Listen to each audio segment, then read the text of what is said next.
सास बहू का झगड़ा। अनामिका की सास पुष्पा अपनी बहू को कुछ खास पसंद नहीं करती थी और इसीलिए दोनों सास बहू में आए दिन झगड़ा होता रहता था।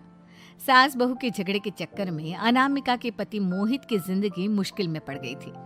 बेचारा बार बार माँ और बीवी के झगड़े को सुलझाता ही रहता था, लेकिन दोनों समझने का नाम नहीं लेती थी। वैसे तो सब कुछ ठीक ठाक चल रहा था, लेकिन एक दिन अनामिका और पुष्पा के अंदर जोरदार झगड़ा हुआ और बात कुछ इस तरह थी। बहू, मैंने तुम्हें कल अपनी एक साड़ी धोने के लिए दी थी। हाँ मम्मी जी, वो साड़ी धोकर मैंने आपकी अलमारी में रख दी है। उसी की बात कर रही हूँ मैं। जरा देख तो, इस साड़ी को देखकर किसी भी तरह से लगता है ये धुली हुई है।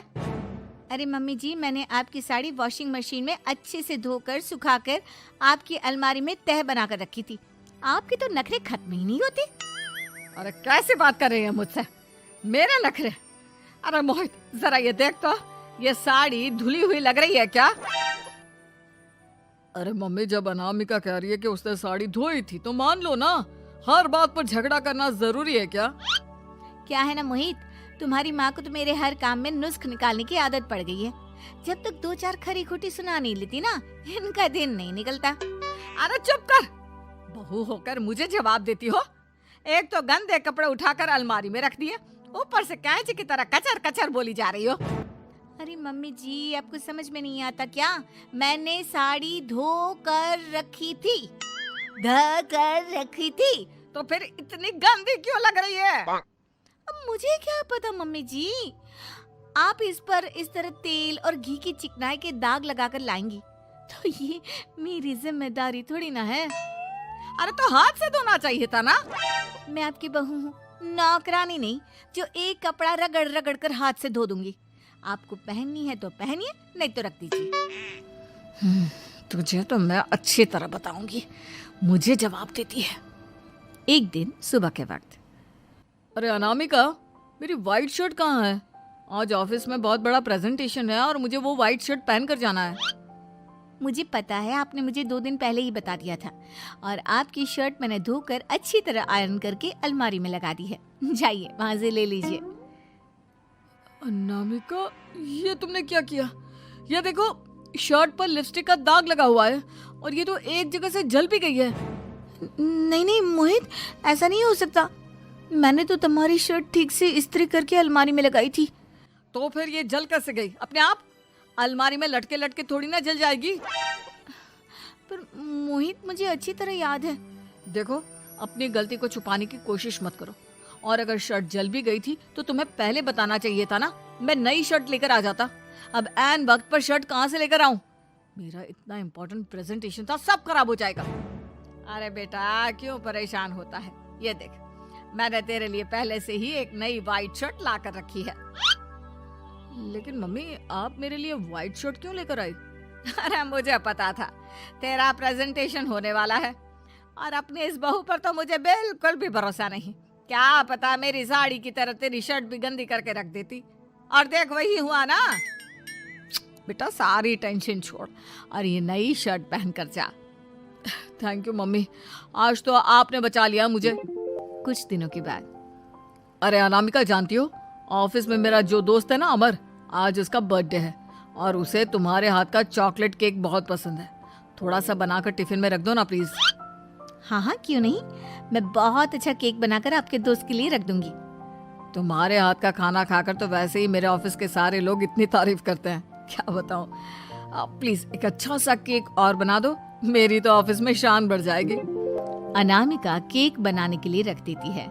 पुष्पा चुपचाप जाकर उस पे ढेर सारा नमक डाल देती है। देख अमर, तेरी भाभी ने तेरे लिए चॉकलेट केक बनाकर भेजा है, तुझे बहुत पसंद है ना? यार, तू बहुत किस्मत वाला है। भाभी इतना अच्छा खाना बनाती है और साथ में केक भी। वैसे भाभी को थैंक यू बोलना। थैंक यू बाद में, पहले तो ये केक खा कर देख। बहुत मेहनत से बनाया है अनामिका ने। अरे यार, इस केक में तो बहुत सारा नमक है। लगता है भाभी ने शक्कर की जगह खूब सारा नमक डाल दिया है। अरे मोहित, तू तो अपनी बीवी की कुकिंग की बहुत तारीफ करता फिरता है। जरा पूछना अपनी बीवी से, केक में नमक कब से डलने लग गया। क्या यार, तुझे भी मेरा ही जन्मदिन मिला था बिगाड़ने के लिए? केक नहीं लाना था तो मत लाता, कम से कम मुझे इस तरह नमक वाला केक तो नहीं खिलाता। अरे नहीं यार, अनामिका ऐसा नहीं कर सकती, जरूर कुछ गड़बड़ हुई होगी। घर जाने के बाद अनामिका, अगर तुम्हारा केक बनाने का मन नहीं था तो ना बनाती, लेकिन मेरी बेइज्जती करवाने की क्या जरूरत थी? अरे आपकी बेइज्जती, ये आप क्या कह रहे हैं?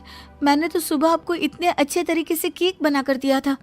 हाँ, लेकिन उसमें इतना सारा नमक डाल दिया था कि आज ऑफिस में मेरा अच्छा खासा मजाक बना है। मेरे सारे दोस्त हंस रहे थे मुझ पर। अरे बेटा, मैंने तो तुझे पहले ही समझाने की कोशिश की थी। एक नंबर की गैर जिम्मेदार है ये लड़की, कोई काम ठीक से नहीं करती। उस दिन भी गंदी साड़ी रख दी थी मेरी अलमारी में और झूठ बोल रही थी। कुछ दिनों के बाद अनामिका देखो, मैंने अपना लैपटॉप चार्जिंग पर लगाया है, उसे अच्छी तरह चार्ज होने देना। मेरी एक अर्जेंट मीटिंग है, प्लीज बीच में से हटाना मत। हाँ हाँ ठीक है, मैं नहीं हटाऊंगी।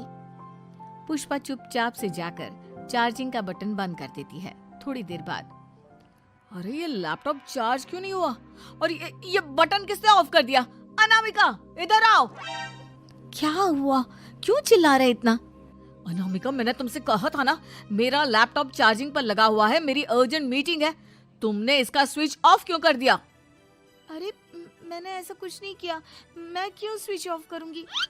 कुछ दिनों से देख रहा हूँ अनामिका, तुम मेरा हर काम बिगाड़ देती हो। देखो, ये अच्छी आदत नहीं। कम से कम तुम्हें इस बात का तो ध्यान रखना चाहिए था कि मेरी कितनी इंपॉर्टेंट मीटिंग थी। अब क्या करूंगा मैं? आई एम सॉरी मोहित, लेकिन सच में मैंने जानबूझकर कुछ नहीं किया।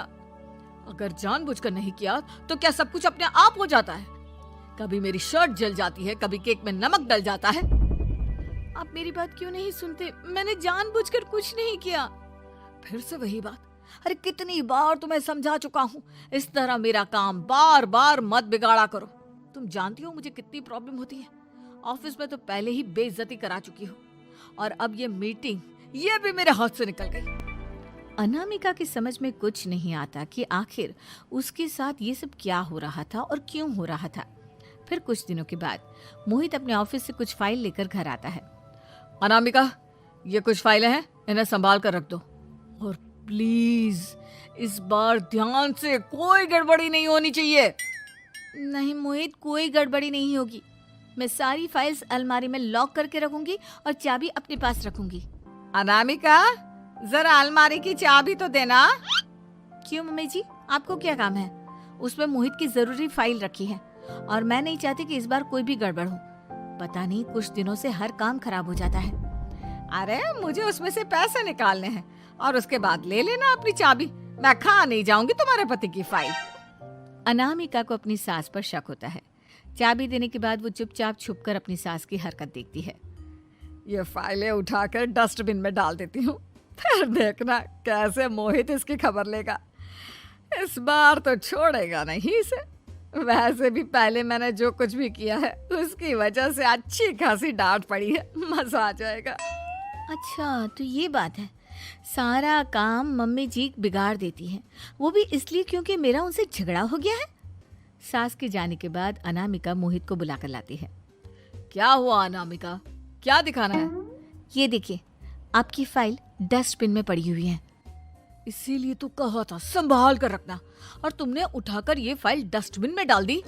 मैंने नहीं, तुम्हारी मम्मी ने डाली है, मुझसे बदला लेने के लिए, ताकि तुम मुझे डांटो। और अगर मैंने डाली होती तो मैं तुम्हें दिखाने के लिए बुलाकर तो नहीं लाती ना। सही कह रही हो, मैं अभी मम्मी से जाकर बात करता हूँ। थोड़ी देर बाद, मम्मी सच सच बताइए, मेरी फाइल अलमारी में से निकाल कर डस्टबिन में आपने डाली थी ना? अरे अपनी माँ पर इल्जाम लगाता है, शर्म नहीं आती तुझे? मैं इल्जाम नहीं लगा रहा हूँ मम्मी, जो सच है वही पूछ रहा हूँ। आप जल्दी से बताइए आपने ऐसा क्यों किया? अरे तो क्या करती, तेरी बीवी मुझसे झगड़ा करती है, उल्टे सीधे जवाब देती है, मुझे उससे बदला लेना था। अरे मम्मी, लेकिन आप दोनों के झगड़े के चक्कर में मेरा कितना नुकसान हुआ है, ये कभी सोचा आपने? मम्मी जी, अगर आपका बदला पूरा हो गया हो तो आइंदा ऐसी कोई हरकत मत करना, क्योंकि अब आपकी सच्चाई हमारे सामने आ चुकी है। यह तो वक्त ही बताएगा मैं क्या करूंगी और क्या नहीं। मम्मी जी, कहा ना आप ऐसा कुछ नहीं करेंगी। अरे मेरी जो मर्जी आएगी वो मैं करूंगी। मेरा सर घूम रहा है। सास बहू के झगड़े में मेरी जिंदगी का तो कचरा हो गया है, कचरा।